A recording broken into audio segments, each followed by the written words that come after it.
My lovely viewer, hello. Let me ask this question. Why doesn't hunting appear more often in the Bible, or more positively in the Bible? We know that people hunted in the ancient world for food, probably a little bit for sport, but more for food. It may not have been preferred to animal husbandry or crops, perhaps, in ancient Israel, and maybe that's just the explanation, and that people hunted in other places. But hunting's a good way to find food, especially if you need it and you can't go to the ancient Israelite grocery store to buy food. So why wasn't there more hunting? We know that hunting was considered a prestige activity in the ancient Near Eastern world. And in fact, hunting is depicted in a lot of royal contexts in ancient Near Eastern art. I have a couple of examples here on hand. Here is an example of a very famous depiction of hunting called the Hunter's Palette. It's from about 3000 BC in ancient Egypt.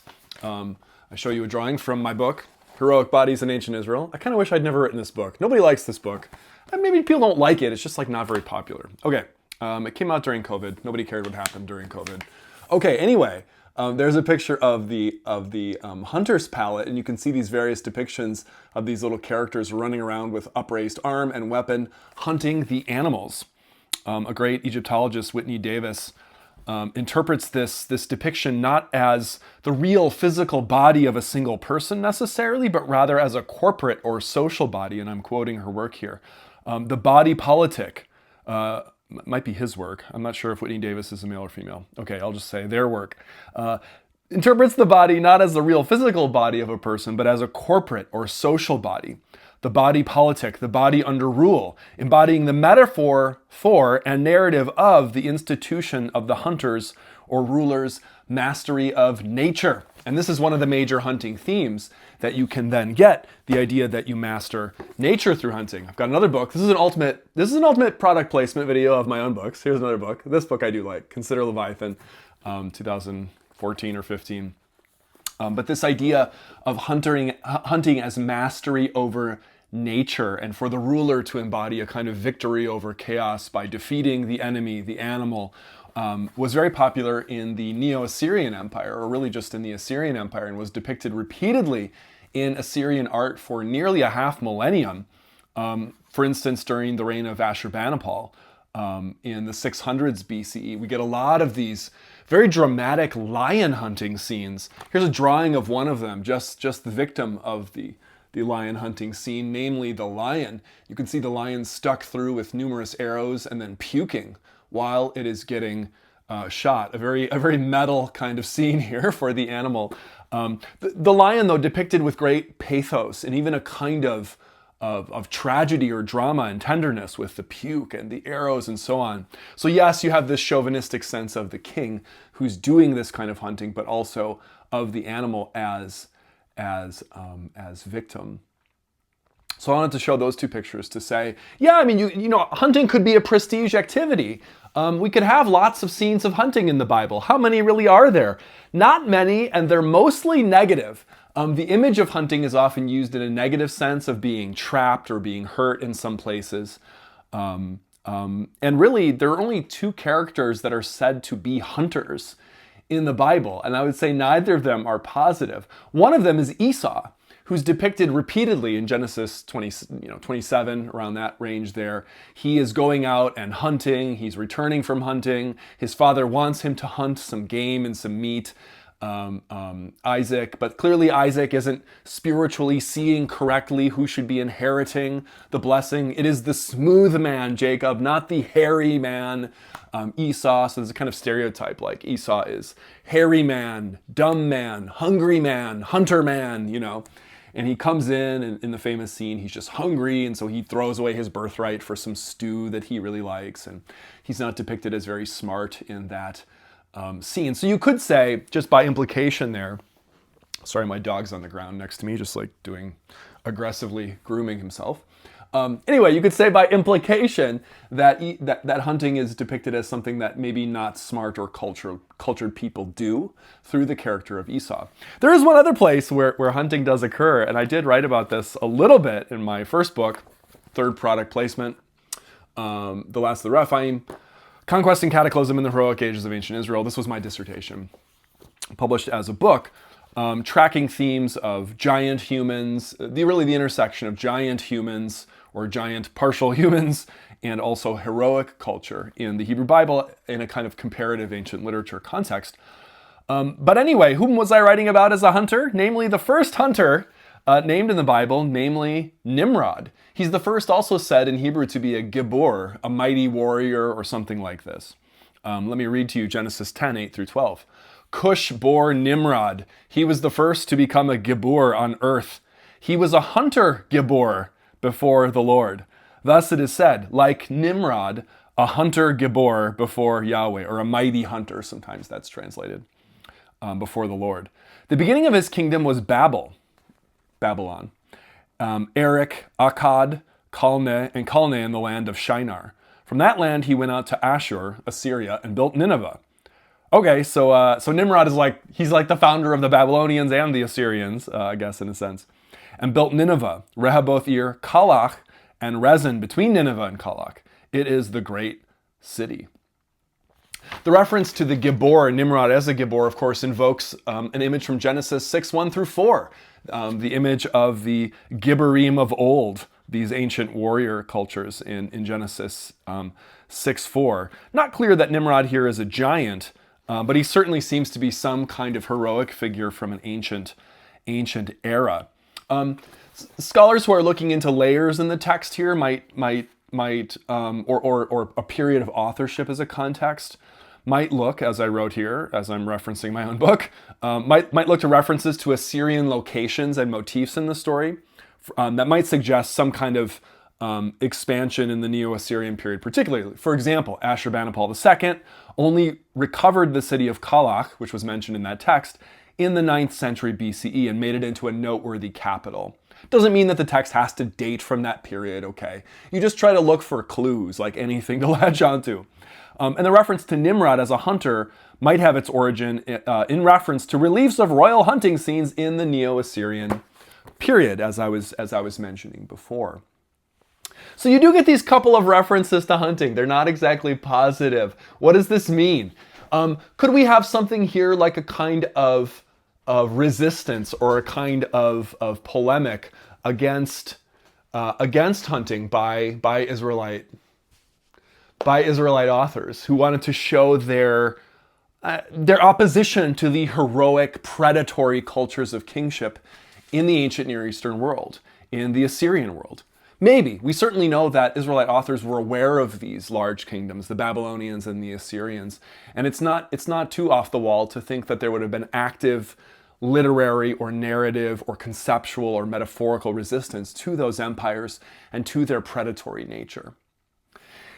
This idea of hunting, though, also has or might have some kind of correlation or connection to the idea of sacrifice itself. There was a famous book written in the field of Greek classics by the famous classicist Walter Burkert called Homo Nicans.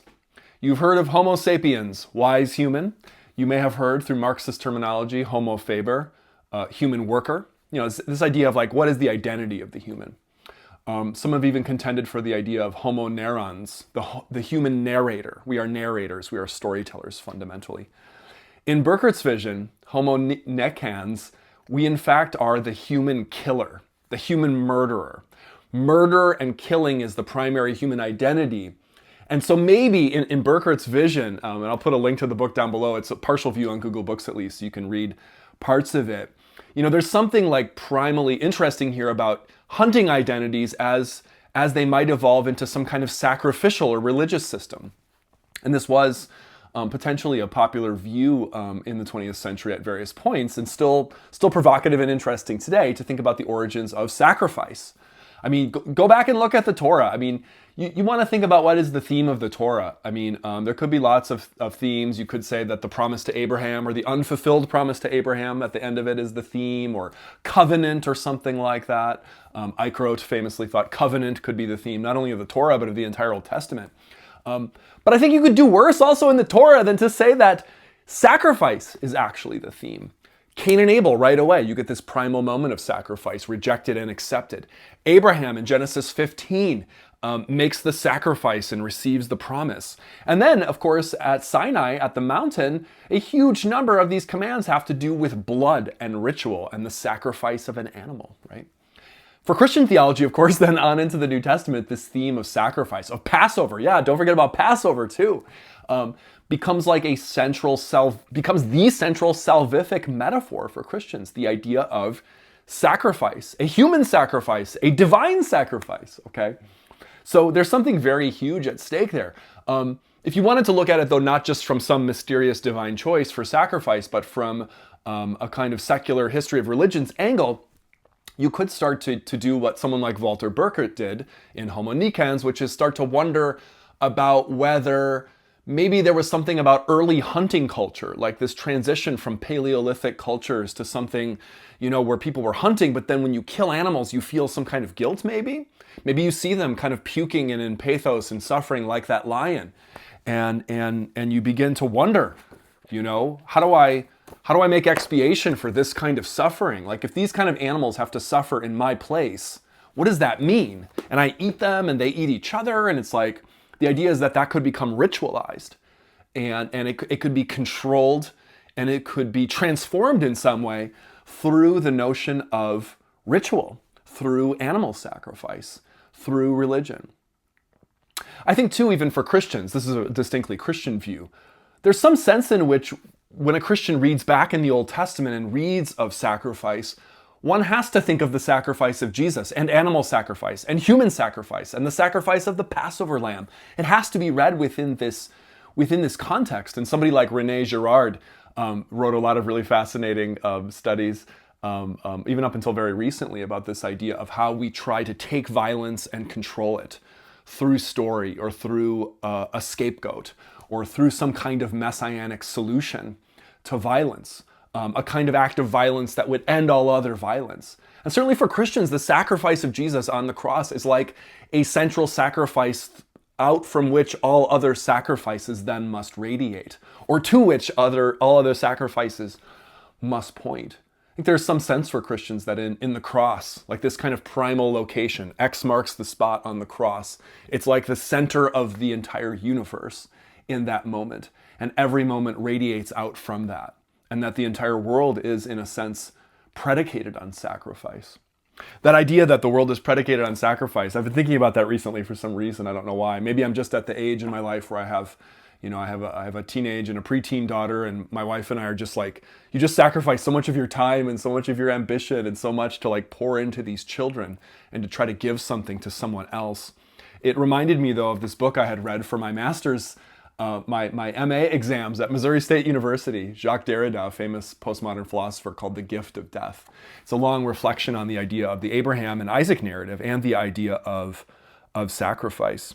He writes about this idea that we're always sacrificing things. He says, I'm reading here from the book, as soon as I enter into a relation with another person, with the gaze, the look, request, love, command, or call of the other, I know that I can only respond by sacrificing ethics.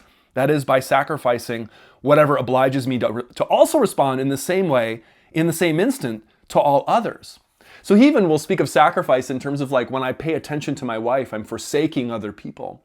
And in that forsaking, maybe ethics is calling me to go across the world and help somebody else or something like that. But no, I say no, I'm staying here in my home. I'm staying here with my children. Day and night, at every instant, on all the Mount Moriahs of this world, I am doing that, raising my knife over what I love and must love, over those to whom I owe absolute fidelity. So he wants to take and problematize this idea of sacrifice and make it something that's so common in our lives, in fact, that we are sacrificing all the time. He says of Abraham, the sacrifice of Isaac is an abomination in the eyes of all, and it should continue to be seen for what it is, atrocious and criminal and unforgivable. The philosopher Kierkegaard insisted on that. The ethical point of view must remain valid, Derrida writes. Abraham is a murderer. However, it is not true that the spectacle of this murder, which seems intolerable in the denseness and the rhythm of its theatricality, is at the same time the most common event in the world? Is it not inscribed in the structure of our existence to the extent of no longer constituting an event, he writes? What does he mean? He goes on, and I'll end with this. The structure of the laws of the market that society has instituted and controls because of the mechanisms of debt and other similar inequities, that same society puts to death, or, but failing to help someone in distress accounts for only a minor difference, allows to die of hunger and disease tens of millions of children, those neighbors or fellow humans that ethics or the discourse of the rights of man refer to, without any moral or legal tribunal ever being considered competent to judge such a sacrifice. The sacrifice of others to avoid being sacrificed oneself. Not only is it true that such a society participates in this incalculable sacrifice, it actually organizes it. The smooth functioning of its economic, political, and legal affairs, the smooth functioning of its moral discourse and good conscience presupposes the permanent operation of this sacrifice. And such a sacrifice, Derrida writes, is not even invisible. We see it all the time.